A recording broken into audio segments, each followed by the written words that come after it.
Jimbo Slice and everything nice. How you doing tonight, buddy? What's going on, buddy? You have a good day? It was a day. Yeah, it's always fun. As I said, you come home, you drive a company vehicle, you look at your own personal vehicle, and someone's backed into it. Love that. Oh, Don't you just love that? Oh, that's a well, pain, eh? you know what? I live in Brampton, Jim. It's to be expected. That's all I can say. Who knows where it happened? Who knows how it happened? Who knows who did it? Most likely in a parking lot. It sucks when that happens. What And it is, eh? I can now empathize with everyone that's had that happen to them. I've had it. I feel I've had horrible for y'all. I've had it a couple of times, in fact. I had it with a boat once. Oof. Guy hit the motor backing up with a truck, except I was standing right there when he did it. So, Hey. yeah. Hey. Cost him a lot of money. Yeah. Well, that's it. It's a painful memory when you get the bill. That's for sure. I had a great day today. I went to the gym. Tammy went skating this morning. We came home. Doug Brownridge and his wife came by for a visit. Nice. They've been down catching some fish for Dr. Bruce Tufts down in the St. Lawrence for their tagging, putting the little black bombs there, the tracking cylinders in them, and the other ones, as they call it, they put a backpack on them. It's the coolest thing in the world. Nice. They rig it onto them, and the stuff that they secure it with is meant to rot out in about a year, and the fish goes about his business, or a little quicker, actually, as I was told. We did that. Then the ladies went to the mall. Doug and I went to a tackle store that we hadn't been to in a long time. We went and had lunch together. Came home. The old guy had caught a half-hour nap in a chair by accident. Doug grabbed my chatterbait rod, went down the back, and caught he said it was 12-incher, but I think it was like a 2-pounder. But whatever. He caught a bass and saw another one. So he was it was what it is. It was a good day. He's gonna cook up some ribs there, and we're gonna have a dinner, and it'll be nice. Right on. Spend some time with people again. You know what? And that's the best part, right? Like, I mean, this has done our community great. You and me, great. Folks that have come on here and spoke to us, whether it be Yvonne's segment or what have you. This is sort of filled the gap, but you're 100% right. It's so cool to be hooking up with other people. Big shout out to Steve Shaw, who's in the house. He's ready with all the links as always. Can't thank you enough, Steve. Adele's here. Jeanette's here. Alicia, I'm here. Yeah, baby. We've got Adele's in the house. Robbie Poirier, I hear you have a working gal in your house. Kayla, congratulations on the new job. Curtis, how you doing, my friend? Steve Moretti, you're going to learn. Dude, I'm going to learn tonight. This guest that you brought, I've had the luxury. And again, folks, I'm sorry we're 2 or 3 minutes late, but we always have conversations prior to going live. And they're far more, I almost find them more entertaining than the actual live. Sorry to say that, but sometimes it's fun. This gent, Alex Davis, is a true guy's guy. Tell us your relationship with him, Jim. Well, I'm so blessed that I got included in the Shimano World Summit, and it was so cool for me. You're in a room, and sir, I'm a big fish in the pond up here, but I mean, when I get down there, I got to meet all these guys like Alex, and of course, the Johnson boys were there at the time. They were still with Shimano, and Gussie, whom I already knew and grew up with, and that. And then like there's Luke Clausen. I think he's one of only two people that have won the FLW Cup and the Bassmaster Classic. There's just so many guys there. James Elam, I can't remember them all now, but so many of the guys that fish the elites and the FLW and all that other stuff.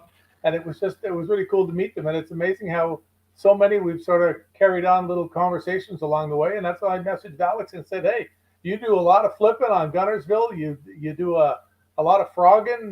This year he got to come up and fish the elites on the St. Lawrence here. And I think he pounded out about 23 or 25 pounds the first day. He was absolutely blessed with smallmouths.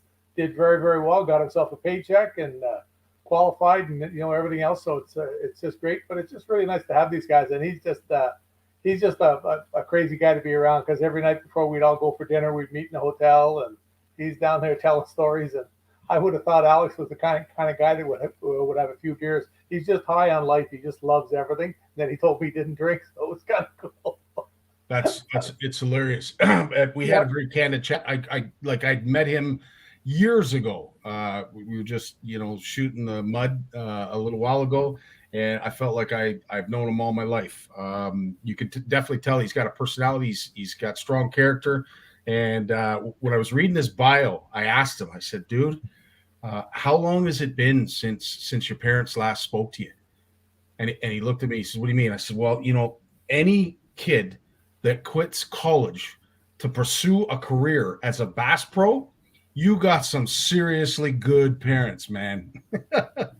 Oh, he's been very successful at it too. Oh, and speaking of which, I went through his credentials, Jim. This guy has been nailing it, and I know Gunnersville is his choice lake, but this boy's been hitting it hard since what, 2008, 2009. It's really cool too, Scotty, because if you look at something I really like to do with guys is look at their standings, because it's all available online, and you'll see them every year creeping up.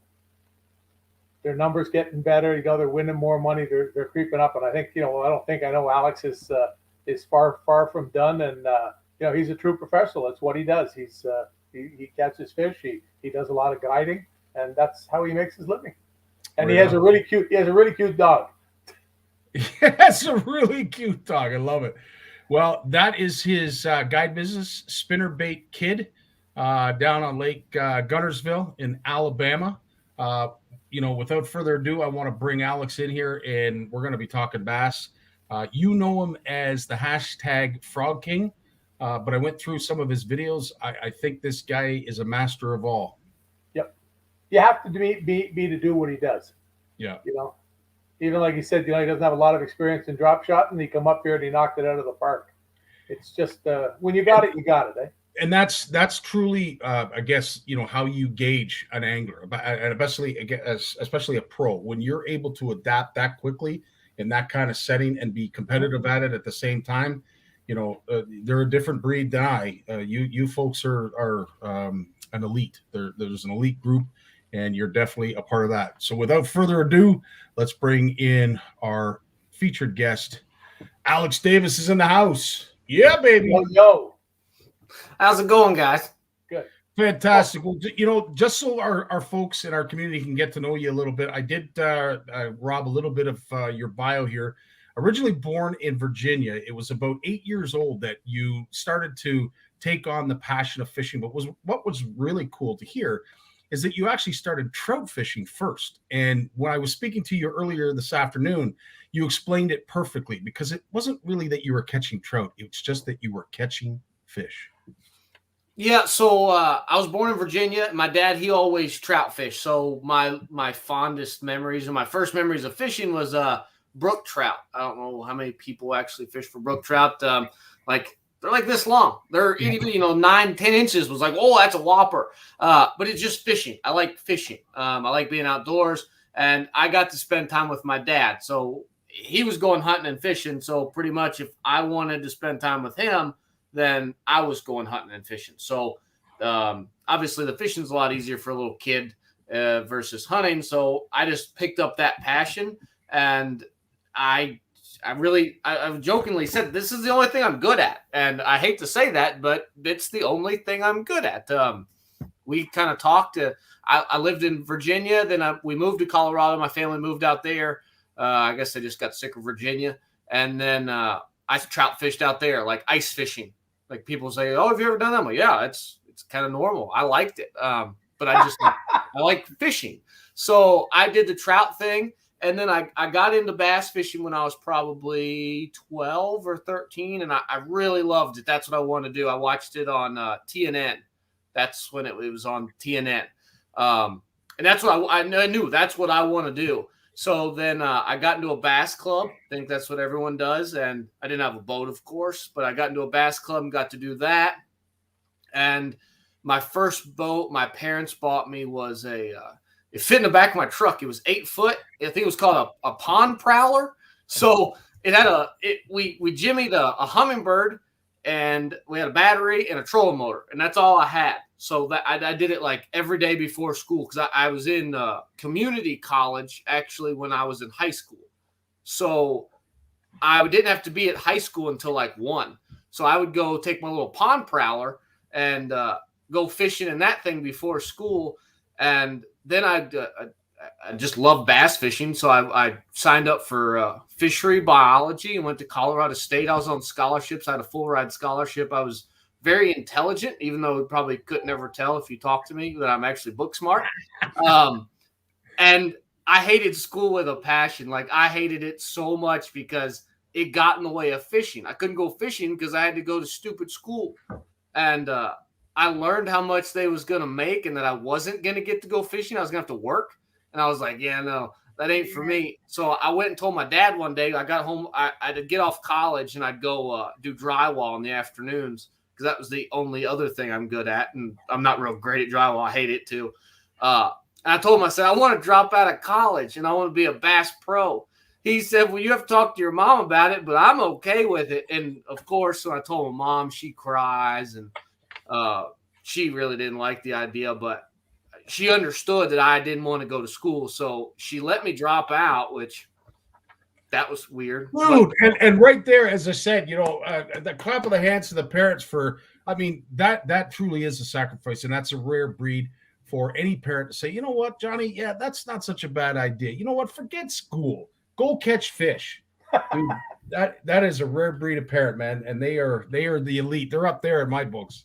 Yeah, so I mean, I couldn't thank them enough, and we moved to Gunnersville, or we actually live in Albertville, which is about 7 miles from Gunnersville. And I moved here, and I didn't really know what I was going to do. Like, I didn't know. I just knew I wanted to be a professional fisherman, but I didn't know how you do that. I mean, my dad didn't bass fish. He never fished tournaments. I had no one to like ask questions to, so we moved here, and I went to the grocery store the day we got here to go get Mountain Dews.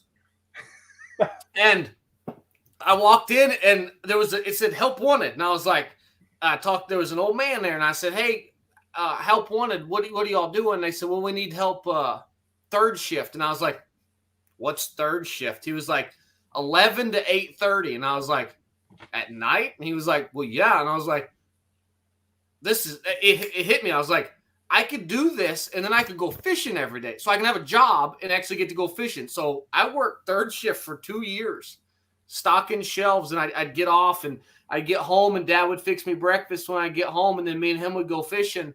And that's how I learned to bass fish. Like, I never had some people are blessed to have like good mentors fishing. My dad was my mentor, but he knows fishing. Like, he knows fishing, but he knows nothing about bass fishing. He's like, give me a Cinco. And I'm like, okay, that's all he's got. He's a Cinco guy.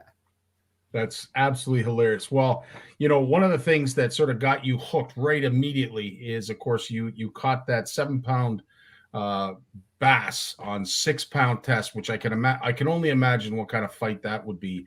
But I've always asked people, what was that defining moment that really introduced the passion and built that passion and ignited that love for fishing? And of course, you say it in your bio. I can only imagine a 7-pound bass. That's a fish of a lifetime for a lot of us. But on 6-pound test, whew. Yeah, there's a story behind that too. Not the whole story's on the internet. So we went to a golf course because my dad snuck me into a golf course. So we had rooster tails because that's all he knew to do because he's a trout fishing guy.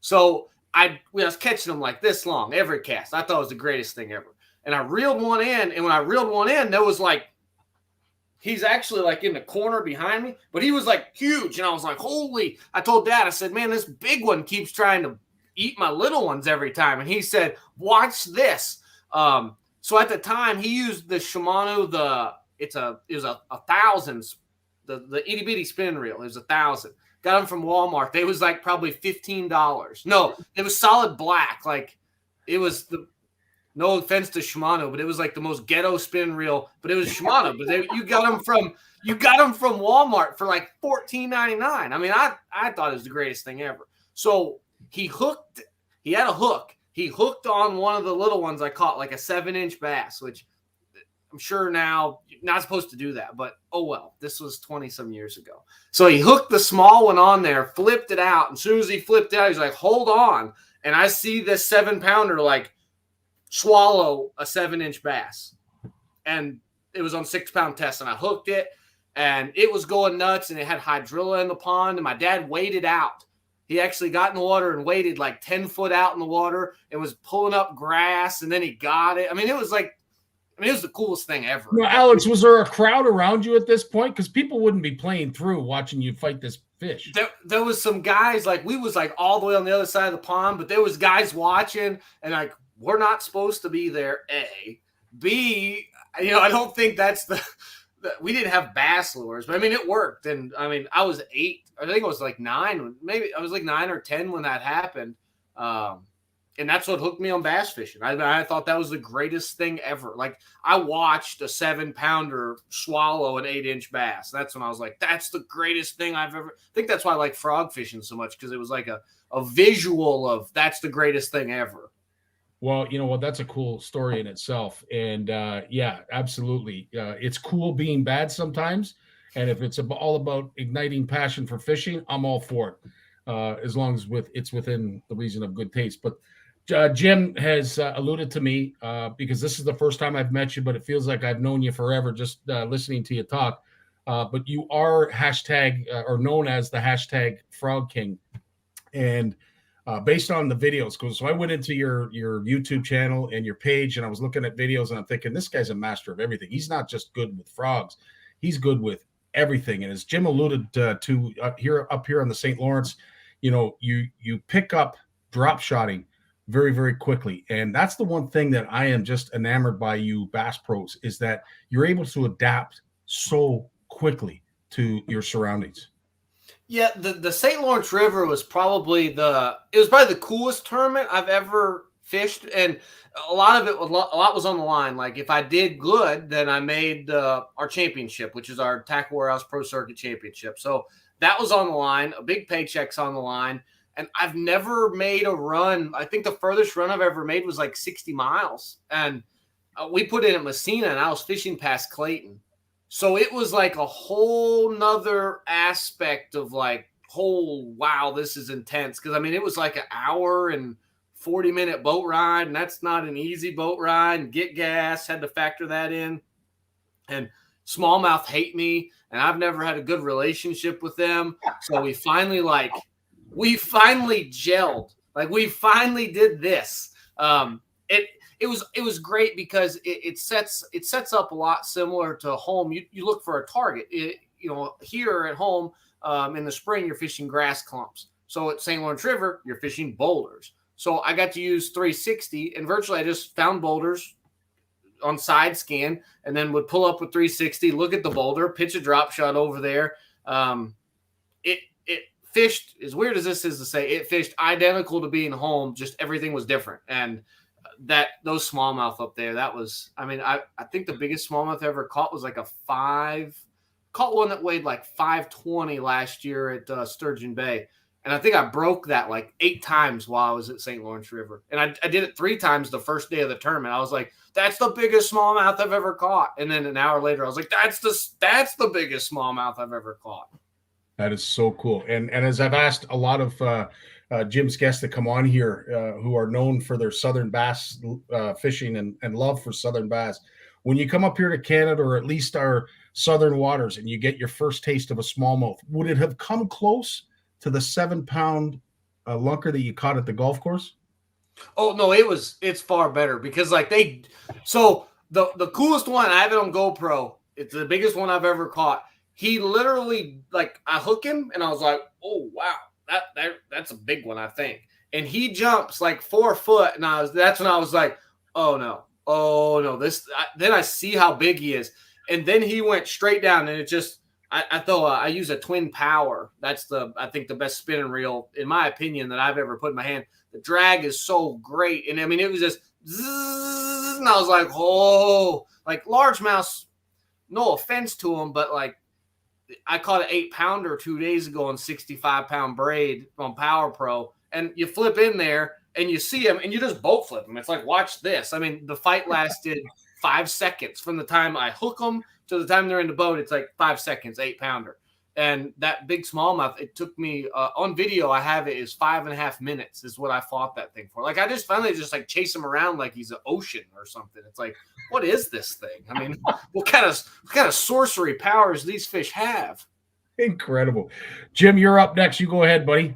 Hey, Alex, I know like electronics have become huge in fishing. I know there's a lot of controversy now, guys yapping about it. I know people say, oh, everybody just drives around now looking down and all this stuff and everything. What do electronics mean to you as an angler, and how important are they to you?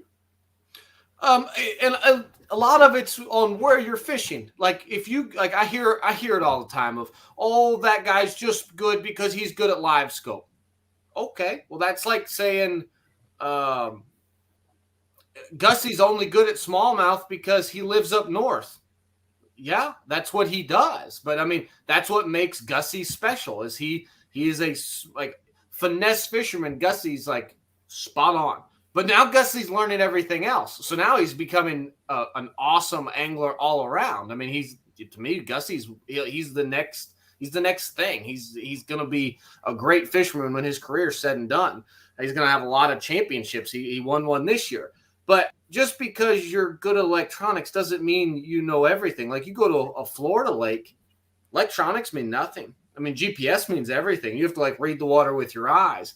So at the St. Lawrence River, I don't have live scope or that technology forward facing sonar. It's just not my thing. I'm a 360 guy. That's what I love, is 360. I feel like I can find boulders, rock pile. Just I can find something different, and then I can learn. I can make one cast, and I can hit it every time with one cast. So I'm a 360 angler, but like mapping has become this right here is my best friend. It's an iPad. I can sit at home. Like I sat at home when I went to iCast. I looked at the map at the St. Lawrence River for hours on the Humminbird because I downloaded the maps to my iPad. I spent hours looking at this before I ever went up there. Like I knew where I wanted to be fishing before I ever laid eyes on the St. Lawrence River. And if you don't do that, if you don't do the electronics thing, I mean, I hate to say this, you're going to get beat by people who's willing to spend hours on this thing. Just because you can look at mapping, it has nothing to do with forward-facing sonar. It's nothing to do with down imaging, side imaging, just strictly mapping. And some people say, well, that's not fair. They used to have paper maps. People used to do the same thing with paper maps. The times are changing. We're done with paper maps. I mean, I hate to say this. Paper maps that's a thing of the past. Now we have easy. Hate to say it, Jim. Paper maps I got this little jewel right here that I don't have to unfold and try to figure out how to fold it back together all crazy. I mean, I can tell you how to fold this thing up. Just go, kaboosh, I'm going to bed. I have a shipping container in the garage, one of those big tubs like you see at Walmart or something that folds over. And it's stacked. It's got maps in it, and it's all the lakes up here, everywhere we fished, all the water systems. And every once in a while, I'll be sitting in the garage there, and I'll open that up, and I'll take one out and look at it and just shake my head. But our other big joke here was, I've been doing this for so long. You may recognize this from Humminbird in the past, but do you remember what this is, Alex? What the? So see the water at the top? Yeah. And the bottom? Uh-huh. That's what a Humminbird 8000 used to look like. Those were pixels. They were a quarter of an inch. Alex is looking at that going, and what is it? What is that structure? Actually, what you saw on the bottom, that would be a rock pile. And if you happened to run over a fish and you weren't sure, that's what it would look like. So no, okay. So when I had my little pond prowler, I hooked it up. We had the little we troll for these trout, and we'd have the little doo-doo. So I had it signal the doo-doo, and it'd have the fish symbol. Like some was small, and then some was big, and like when you'd see 3 big ones, it was like, hold on, get your rooster tail ready because you're fixing to catch one. Because I see fish on the fish finder. Like it actually had the symbol of a fish. I mean, I hate to say, I look back and I'm like, God, like, I mean, I was a kid and I didn't know no better, but it's crazy how technology's come. Like, I used to hear doo-doo, and I was like, oh, yeah, I got it. I got it. I'm fixing to catch me a rainbow now, boys. And now it's like. You'd go to a sports show and they would have the transducer in a bucket of water. And it was amazing. It wasn't on the, what's the program that they run in the background? Yeah. It wasn't on, it wasn't on that. It was just the transducer in a bucket. And it was still showing those fish. They were just I think they were built into it just to, It just made you feel. It made you feel happy when you hear. Doo-doo. It was like, oh yeah, get ready. Oh Wow. my God.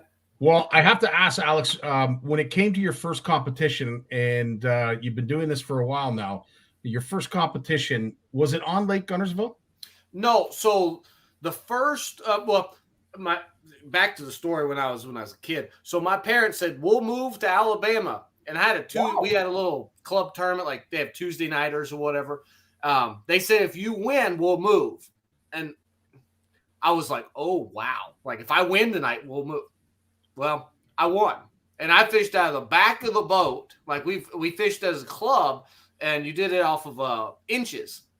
Well, I fished out of the back of a boat because I didn't have a boat, and I caught him on a Cinco. I was the only person that knew what a Cinco was because I was like that into it. But like none of the other guys knew a Cinco, and I caught him on a Cinco. And I come home, my mom said, "How'd you do?" And like I was all proud. I got me like $250, and I said, "We're moving to Alabama." And like now looking back on it, I was like, I mean, we was gonna move regardless. They was not gonna that one night didn't hinge that, but that was pretty cool. But the first actual tournament I fished was on Guntersville, and I was a nervous wreck. I was probably 22, 23, and I mean I never fished a tournament, and this was like a solo man, and I was only used to like team tournaments with like guys that knew what they was doing, like how to drive a boat. And here I am, like I've had a bass boat for 2 years. So I signed up for this thing. 25:52 later, I'm in second. It was 160 boats.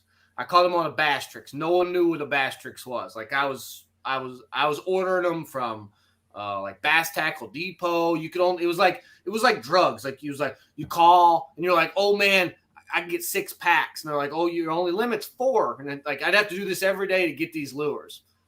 That's when the Bass Tricks first came out. It was like the biggest thing, secret under, Then the next weekend I signed up. I took my winnings from that weekend and I signed up for they had a big one. It was like $680 entry fee or $700 entry fee.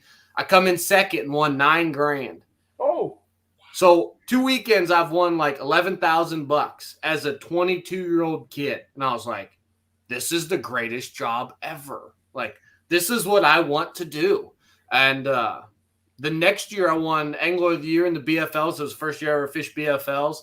So that's when I was like, I think I can do this. And then it just snowballed. Like I saved up $15,000.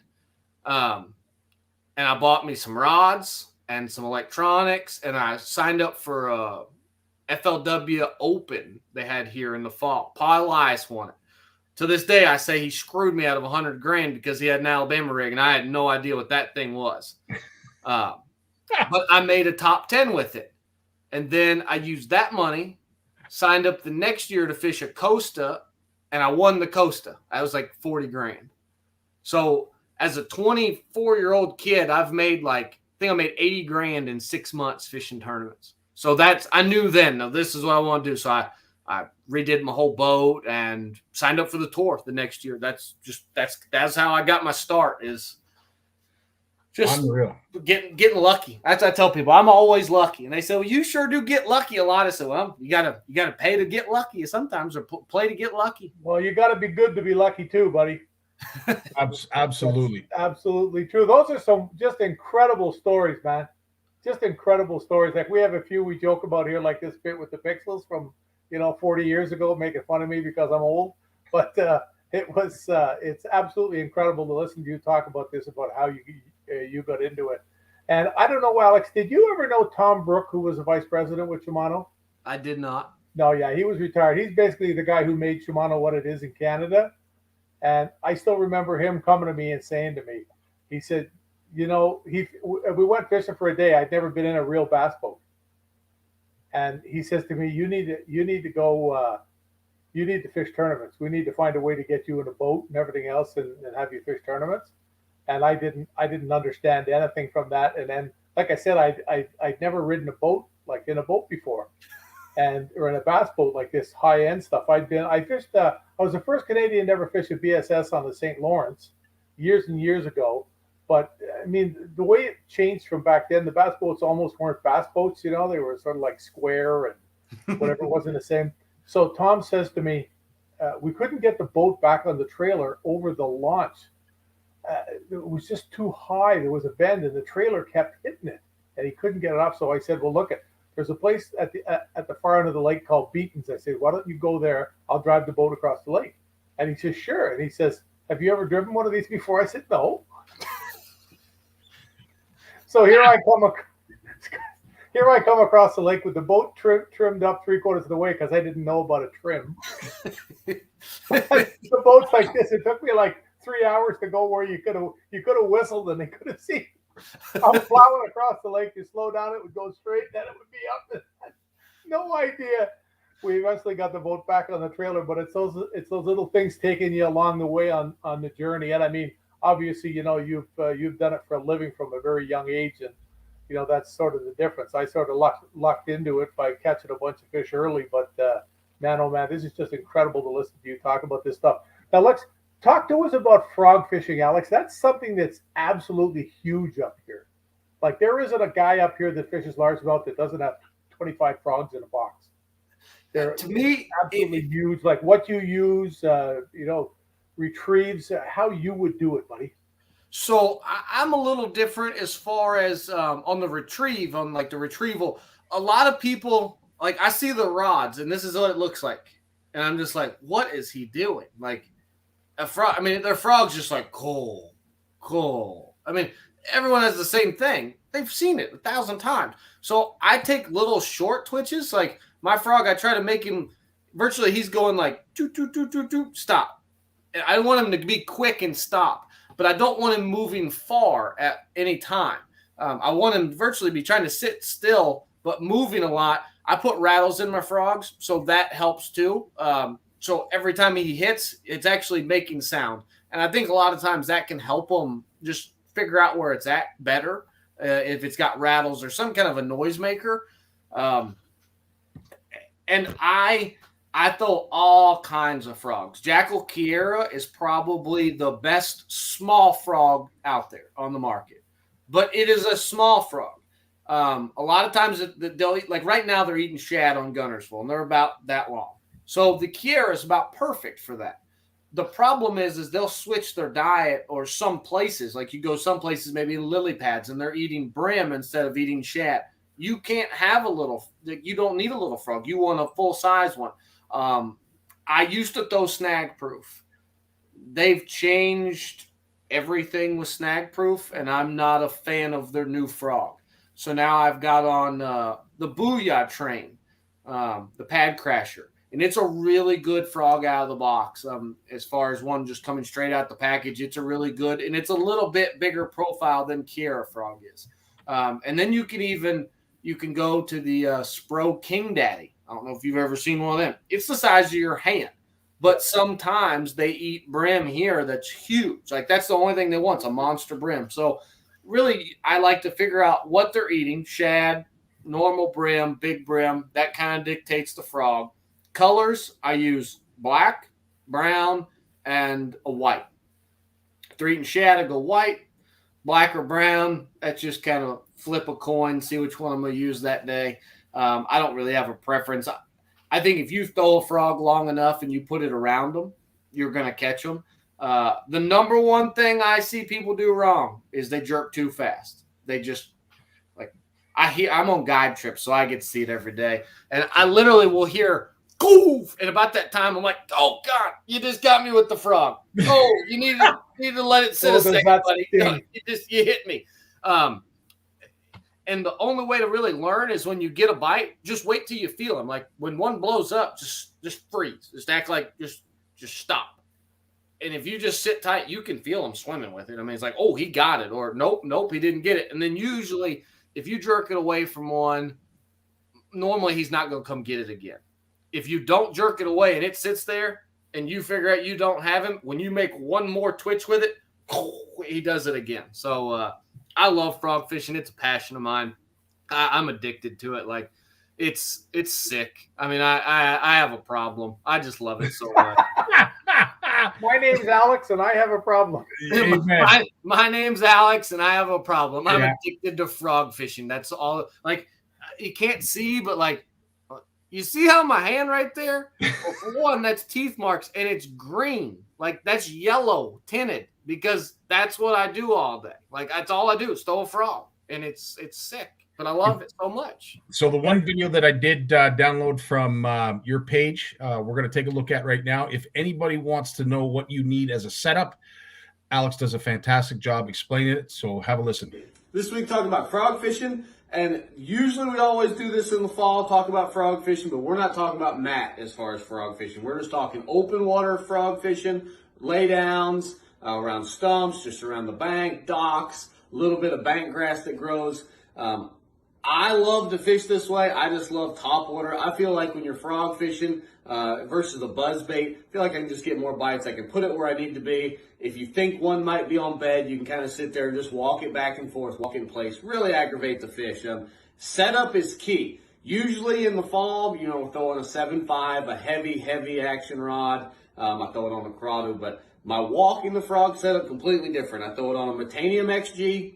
50-pound Power Pro, the smaller line diameter, I feel like you can walk it better, and also you can kind of more accurate with your cast. You can really put it where you want to be. I throw it on a 7.2 heavy Zodius rod. I like the heavy just in case you get around really thick logs or you got a little bit of bank grass. You can do it with a medium heavy. The main thing with this technique, throwing this Jackal Kiera frog, you want to be able to have a lot of slack in your line. If you don't have slack in the line, you go to twitch it. A lot of people say, I can't make my frog walk. That's because you don't have enough slack. So when you're twitching it, actually just lunging it forward. When you put a lot of slack in the line, when you twitch it on slack, it actually makes it go back and forth. It walks it in place. And that's one of the key things. If you think a fish is living by a stump or living under a dock or living next to a laydown, you can really just walk this frog in place, walk it back and forth. Something about that just triggers fish and makes them bite it. So next time you want to go out, if you want some awesome topwater fishing this time of year, get you a Jackal Kiera frog, get you a Metanium 50-pound Power Pro, 7.2 heavy Zodius rod. Go have a blast. It catches them everywhere. Right now they're biting on Gunnersville. We just came from Lake Murray and it was biting it. That's how I caught every fish in the tour tournament. Great setup, great way to go fishing, and it's really, really fun. Kind of gets you away from the soft plastics and the spawn. Go throw you a frog. So that's Tip Tuesday. Remember, slack in the line, walk it in place. Tip Tuesday. Great advice. And I mean, that's a turnkey explanation on what you need as a setup to go do exactly what you love doing. One question I did have to ask was something that Dave Mercer introduced to a lot of Canadian anglers. Taking a pair of scissors and cutting one row of the tassels a little bit shorter than the other side. Do you happen to, switch up or change up your frog and how it appears in the water?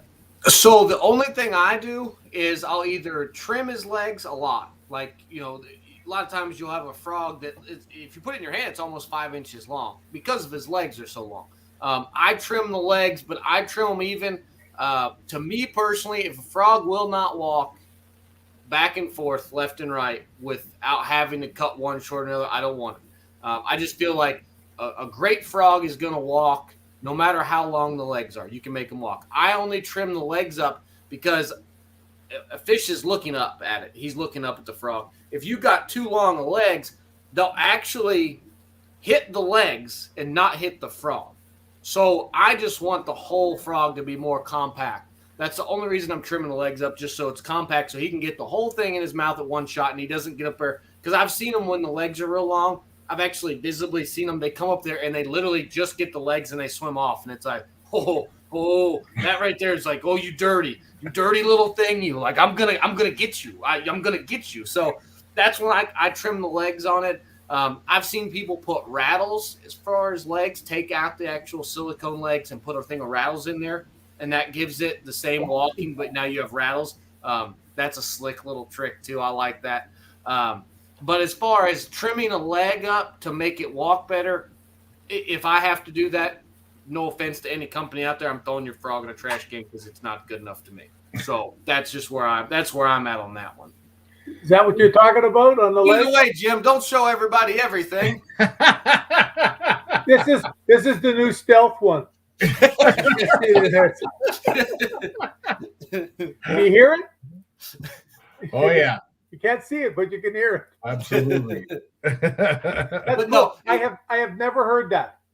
exactly the exact thing it's just a jig rattle. I mean, it's some brands, the problem with it is anyone out there that's going to go all of a sudden start pulling your legs out of your frog, watch it, because like a Spro, if you try to pull the legs out and insert that rattle through there, their holes on their legs aren't big enough, and that rattle won't go through there. So you'll have to just replace the legs with another set of legs. But some brands of frogs have bigger holes on the legs, so you can slip the rattle through there. So it really just depends on the old snag proofs. That's where I did that trick.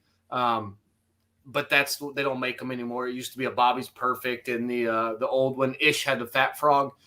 That's the ones you could do that with. But you mainly just have to look at the size of the legs on the frog if you can put the rattles through there. But it's a great trick because like it makes the legs are only, as long as the rattle, so an inch long, and you have something they haven't seen. So you can virtually you can go behind someone that's throwing a frog, and you can just outfish them fishing behind them. And as a tournament fisherman or a recreational fisherman, if you can outfish someone fishing behind them, you're gonna have a ball because you're just gonna catch more fish, and that's what we all want to do is catch more fish. Amen. Yeah, Absolutely. you had mentioned to me, Alex, about you were using some of the new Curado rods for your frogging too. Are you still moving forward with that? I'm getting to where like I'm probably gonna all use Curado rods next year. And like I talked to Bobo. I don't know if Bobo's been on the show, but you know Bobo, I'm sure. Talked to him many times. And I told Bobo last week, I was like, man, I'm impressed with these rods. Like I'm gonna probably go to all Curado rods next year. I mean, they're that good. Like Shimano knocked it out of the park with that rod at that price point. I mean, it's not a rod that's gonna break your bank account, but it's top notch. Like I punch grass with the 7/8 extra heavy, and it's the best flipping rod that I've ever put in my hand. Like, I mean, it's a guy that's going to flip braid. You need to look at the 7/8 extra heavy because it is a special rod. They've really outdid themselves with that one for punching and flipping the big weight. So I'm going all Curado rods next year probably. So if you see me looking for a bunch of green rod, they got the green on them. So I have a lot of green in my boat next year. Change them to the Green Monster. That's it. Speaking of the Alabama rig, it's had lots of discussion, I'm sure, around all the tournament tables. It's allowed to be used in some situations and not in others. Is it a go-to for you? Is it a confidence bait for you, the Alabama rig? When it come out, fish had never seen it, and it was by far the best lure that you could possibly have in your boat. They'd never seen it. They was dumb to it. They was stupid. My shoulder right here, it hates it. I mean, it screams. It just says, please don't throw that thing no more. Because when it come out, the Alabama rig I was throwing weighed 7 ounces. I was throwing 5-inch Shadowlicious, the Strike King Shadowlicious, on 1/2-ounce heads. So you put that thing together. I mean, it was a monstrosity. Like it did. I'm not even gonna lie. I had to go to the chiropractor like once every week just to get my body straightened back out because that thing was horrible on me. But I hate when the tournaments made it illegal and said, "Oh, you can't use that." It's just a lure. I mean, that's all it is. Now on Gunnersville, have fun, let her rip. You're not gonna catch it. You're not gonna catch any more on it than you would, let's say, a fluke. Like when they come up schooling and chasing. A spook or a fluke or an Alabama rig's all good options. But the Alabama rig does not dominate anymore because fish are onto it. They've seen it. It's like a Cinco. When a Cinco first came out, it was the greatest lure ever. I mean, it was literally the best lure ever. They're used to it. Bass Tricks, same thing I've seen with Bass Tricks. When it come out, that Bass Tricks was the baddest. That was the baddest swim bait. I mean, it was unreal what I caught on that thing. Now I throw it for hours, and it's like, do they bite this stupid thing anymore? I mean, it's fishing lures. It's trends. It's like, to me, it's like forward-facing sonar. I've heard people say they need to make forward-facing sonar illegal. And why? I mean, it's just another tool. It's like an Alabama rig. And I don't have it personally. I'm a 360 man. But I have had buddies that live up north tell me that they see fish swim away from forward-facing sonar. Really? They think I mean, this is just what they say. They think that them fish have already got conditioned because that transducer puts out a different sound. It's not your typical tick, tick, tick. I mean, that transducer is putting out like a different sound than any other transducer. And they say, when I see them now, they literally are swimming away from me. Like I actually track them down, and they think that they are used to that sound and they're trying to get away from the boat.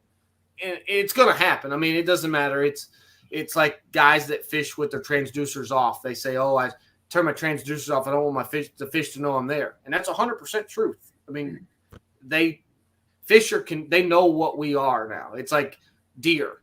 Deer walk around looking up in the trees. Why would a deer do that? It's because he knows there's a human up there. You don't see deer at a state park looking in trees because they've never been hunted. And it's the same thing with fish. You know, the more pressure you put on them, they're going to change. They're going to adapt. So I never think you should make something illegal. Like that's a lure. I mean, it's not like you're snagging them. You know, it's not like you're looking at them, snagging them. So to me, an Alabama rig's just another tool. I do agree with you. It is just a tool, but you know, I know Jim. He's probably out of sorts right now because you're suggesting that fish are smart. Something that Jim. I have uses. nightmares, Alex, just thinking that fish could learn. I just don't want like la la la la la la. I don't want to hear that they would, but you know they do. Yeah. You know, the bottom line is it may be in different ways, but they definitely learn. There's no ifs, ands, or buts about it because I mean, it's just there's so many people fishing now compared to what there used to be, and so many people that are really good fishermen. Like, I mean, like Scottie and I talk about this often. When I started doing sports shows here, you know, you'd do a presentation and then they would have a guy go around with for questions, and people would look up at you and go, what's your favorite lure? What's your favorite lake? What's your favorite color? Now they ask you a question, and you got to take about 30 seconds to think about it before you answer it. Like you have to delve in and pull the material together to give them, and like a lot of times, and other times it's just an opinion. It's really, really cool how it's changed. But yeah, that's I live in constant fear that fish would ever learn. But I know they are. Hey, before we I know time's getting short with you. Alex, frogs in open water. I'm hearing more and more about that. What's your take on that? So that video that you watched, actually, that is a frogging setup from open water. I have two different setups. So a mat, like what I do here now, is all matted vegetation. So I use beefier setups. I use 65-pound Power Pro, 7.5 heavy instead of a 7.2, just because I'm walking. So open water, the cool thing about it, you can do it almost all year long. When fish spawn, they get around stumps, they get around little patches of bank grass underneath a dock. And Jim, I hate to say this, I think they get smart to like the Cinco. They get smart. La, la, la, la, la. But you can throw a frog over a fish that's on bed, and he has not seen that. That's not something that's done. And the cool thing about a frog is you can throw it anywhere. Like it's like when we was at Murray this year, I was just bombing that thing like as far as I could back in places where you couldn't throw a spook. You couldn't throw any kind of topwater. The treble hooks, because it's never going to make it through there. But with a frog, I can walk it in place. Like if you see a light spot, a big white spot looks like a pie plate, or you think one's on bed, you can throw the frog over there and just sit there and twitch it. And you can literally make the frog just sit there, and he just moves like an inch at a time going back and forth. That drives fish absolutely crazy in the springtime. And it's something that I've got to do where I enjoy throwing a frog. So I want to try to do it everywhere. And I've learned that like bushes, docks, bank grass that just kind of grows that you can work it through, lay down logs. I've done it on floating docks where the fish are up underneath the floats and you walk a frog next to it and they absolutely crush that thing. And I think it's just a lot of times, Jim, I hate to say this, they haven't seen it. And they're dumb to it. They haven't learned that trick yet. They will. I mean, once people figure it out and they start doing that more, I'm sure they'll get smart to it. But a frog is probably one of the most underestimated lures in the tackle box, in my opinion. I agree. And what I also agree with is, as there's new innovations when it comes to tackle, we need that, because what we like to do is to go back to things that we used 10 years ago. Something like the fluff that Jim ties for smallmouth. That was a go-to. I remember my grandfather fishing with that, and that was a must-have in your tackle box. It seemed to fade away once plastics came into play. But now, as you found out, and I'm sure, if you're up on the St. Lawrence, you were probably fishing with fluff. Fish always seem to lose sight of what was attractive back a few years ago to what they're attracted to now. The old saying, history repeats itself. Yeah. It's like back in the day, kids, people wore bell, the jeans that had the bell bottoms. Well, then they got not cool. Well, guess what? All of a sudden they're cool again. Well, then skinny jeans. The 80s, that's what rock stars wore, was skinny jeans, leather pants, and that was like ridiculous. Everyone said, now kids wear skinny jeans. It's the same thing with fishing lures. The spinnerbait will have a revival again because the chatterbait's the new thing. The spinnerbait will have a new revival. I don't know when, but it'll come where, like, oh man, like people will be talking about a spinnerbait like no one's ever seen one before. Like, you've been throwing a spinnerbait lately? You got one of them spinnerbaits and double willows? I mean, that's what it's going to come to again. And it's this, fishing's the same thing. Trends happen and then they go away and then they come back. And that's everything. Hunting, fishing, I don't know any life in general. Well, it's funny because Alicia made a life analysis. It's like the easy bake oven. Yeah. Yep. That never gets old. Never gets old. Question here from Steve from the audience. And this is a great question because I do hear a lot of folks suggest that it is imperative that you let the ripples dissipate before you move that frog. Is that something that you believe in as well, Alex? When you're on this stuff all day, you don't let things sit. You just get them coming. So, I mean, to me, when it hits the water, I don't have the patience to think, let me sit here. No, when it hits the water, I want to start walking it. I think a lot of times when it hits, if it starts immediately, if a fish is within, let's just say you got lucky and threw it within a foot or two of one, when it hits the water, he's going to spin instantly. And if that thing moves, it's cat and mouse. I think frog fishing to me it's cat and mouse a lot of times. Like if you've ever, I shouldn't say this, but I used to do it when I lived in Colorado. We had a lot of cats running around the neighborhood, and I would take lures and didn't have hooks on them, but I'd mess with them. Like, that's what I did. I'd throw it out there, and a cat would look at it, and I'd reel it quick. But it's crazy to think, like, a cat, when you reel something real fast, he can't take it. Now, if you throw something out in the yard and a cat's looking at it and you just barely reel it, he has no interest in it. A cat has no interest in it. It's like a bass, no interest. If you start and something moves real fast, a cat, his instinct, he has to do that. I mean, a cat can look at you and say, that's a guy throwing that lure. But if you reel it fast or you do something like go back and forth, he has to. A bass is the same way. They know it's a trick a lot of times, but if you get that thing walking perfect or you get speed on it, his primal instinct takes over and he can't help himself. Something that you're probably more familiar with than we are. I mean, we do have our own fair share of reservoir lakes, but down in the States, most of your bass meccas are reservoir lakes. What is the biggest difference between a reservoir lake down in the south to one of our glacier lakes, say up here in the north? Honestly, the only difference is 69,000 acres versus, let's say, 1,000. A bass is a bass is a bass. He thinks about two things in this world: having babies and eating.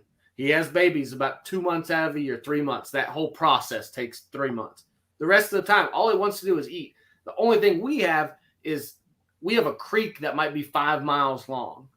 So they're going to travel really long distances to do things. Where a glacier lake, like where you all are from, they don't have to travel as far. The only difference is we have to track them down a lot further distances than what you do. You have them more bunched up. So that's where, to me also, y'all have to change up things, do things differently, because you have more people probably fishing smaller lakes. They get pressured. So That's where you have to come up with the tricks with the frog and, that kind of stuff. We have such 69,000 acre lakes. I mean, there's probably times where a fish might not see a lure for a few days here. So they don't, we have a lot of pressure, don't get me wrong, but not as much as a 1,000-acre lake can get. Gotcha. But a bass is a bass is a bass. He wants to eat and have babies. That's all that matters. That's all that matters. 100%. If life could be as easy for the rest of us. It was interesting. There's a story that was mentioned. I can't remember what tournament it was, but I believe it was on Gunnersville. But the reporter who was writing the article suggested that it was amazing to watch you leave or at the blast off and basically go nowhere. You literally fished the boat ramps. Everybody else, took off down the reservoir, and they were driving miles on top of miles. And you had one of the most productive fishing weekends in that tournament, literally fishing around the boat ramps right at the launch. I mean, I don't like to burn gas. That stuff's too expensive. So, I mean, I've always told people this. A 3-pounder weighs exactly the same if I catch him a 1/4 mile from this boat ramp or 50 miles from this boat ramp. He weighs exactly the same. Like, I mean, it is what it is. Yeah. So you don't have to run far distances. That is one cool thing about Gunnersville where I live. They literally live from one end to the other and everywhere in between. Like, it's not a place like St. Lawrence River. I think until you actually got to like Clayton, you didn't have a prayer. Because, I mean, I tried it. I tried it for a day and a half up around Messina, and I was like, oh, this is not supposed to be this hard. Like, I was like, having mental breakdowns. Like, why can I not catch a smallmouth? I went to Clayton, and I was like, this is the greatest place ever. Like, it was night and day difference. Gunnersville, it's so good from one end to the other. You don't have to make long runs. So I guess that's one thing. I'm not used to making long runs because I can do a guide trip within 3 miles of any boat ramp on the lake. Not just the one I put in all the time, but you could tell me you can't go within a mile of this boat ramp. Okay, cool. We'll fish 8 hours a mile from the boat ramp. We'll catch them all day long. It'll be fun. That's fine. No biggie. Whereas most places you have to run. So, I don't like to burn gas. I've never caught one going 60 yet. I mean, that's how I think. I love it. Sorry, Jim, go ahead. I'm mesmerized. This is absolutely awesome. Hey, before we let you go, Alex, share with us something that you think is super important to every weekend guy, tournament guy, whatever. Something that you really think that Big Jim, Scott, everybody needs to be doing. Give us one thing, buddy. It's just pay attention to your equipment. Your equipment, to me, is number one. And the reason I say this is I go on guide trips every day. And I have people use my equipment.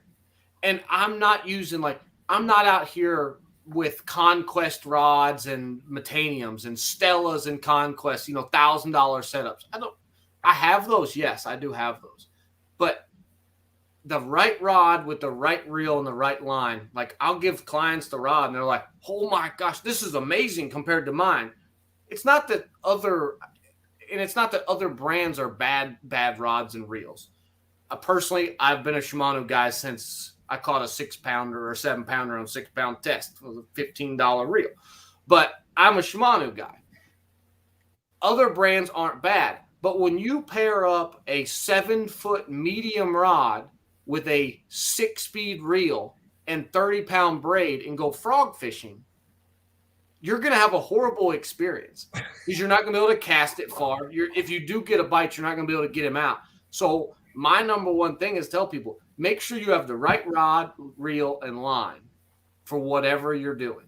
So frog fishing, you need a 7.2 to 7.5 heavy, an XG reel to be able to pick up a lot of line, 50 to 65-pound braid. That way, when you finally get a bite, you can actually get him in the boat. That's number one. Chatterbaits, I use a glass rod. You lose less fish.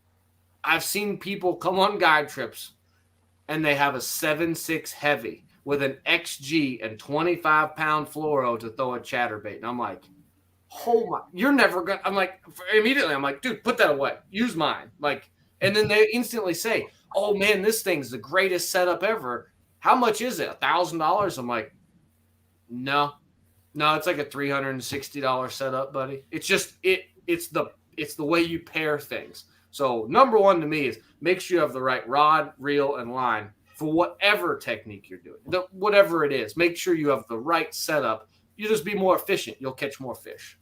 Amen. One last question from the field, from our audience. Steve Shaw, he does, Alicia, ask great questions. When fishing a pad field, do you throw to the back first, the middle, or start on the edges? So I usually get about 10 yards from the edge of the pads, and I bomb it as far as I humanly can throw a frog, about 60 yards. And one thing I do that a lot of people don't, I put your rod up and just do this and wind it. Huge pad fields, like we have ones that's hundreds and hundreds and hundreds of yards long. So I just want to figure out where they're at. A fish is going to come up through there if that frog's going just through there. He's going to blow up on it. You might miss him. You probably are going to miss him. But I want to figure out where they are. Once I've figured out, okay, I've got 700 yards of pads, but that 100-yard stretch is the best. That's when I go in there and I bomb it still, but then I work it a lot slower.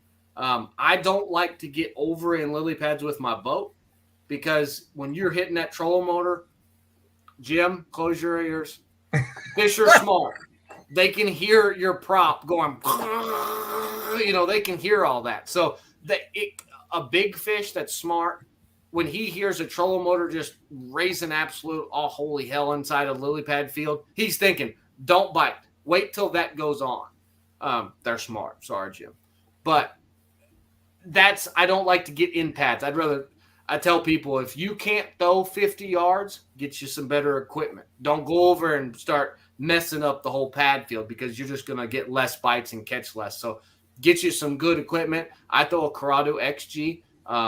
That's for throwing big, like 65 pound. You can put a lot of 65 pound on that one because it's a 200 size reel. So you can make really long casts with it. But I don't like to go over in pads with the boat. I feel like it just really messes them up. I just rather make long casts, work it fast, figure out what section of the pads has got them, and then really hunker down in there. That's awesome. Jim, I'm going to leave the last word for you. What more can I say, buddy? Thanks so much. I'm sure everybody watching had a great time. This is stellar. This is one of the best ones of these we've ever done. Well, thanks, Jim. I appreciate it. And have me back on. Don't be a stranger. I can guarantee you, Alex, that is definitely going to happen. But again, thanks so much. If anybody is down in the Guntersville Lake area, this is the gentleman that you want to get in touch with. That is his guide service, Spinnerbait King, Lake Guntersville, Alabama. You can throw the Alabama rig, some frogs, and anything you wish, as long as it catches fish. Alex, on behalf of all of us at CFN, thanks so much for joining us tonight. We really appreciate the hour that you spent with us. Thanks, guys. Right on. Thanks, Remember, buddy. Monday live with this guy above me, and of course, our good friend Lawrence and Jason Barnews. Until then, everybody enjoy your weekend. Stay safe, catch fish, and hopefully your rods are bent and your Power Pro is wet. Take care. We'll talk to you soon. All the best. Peace.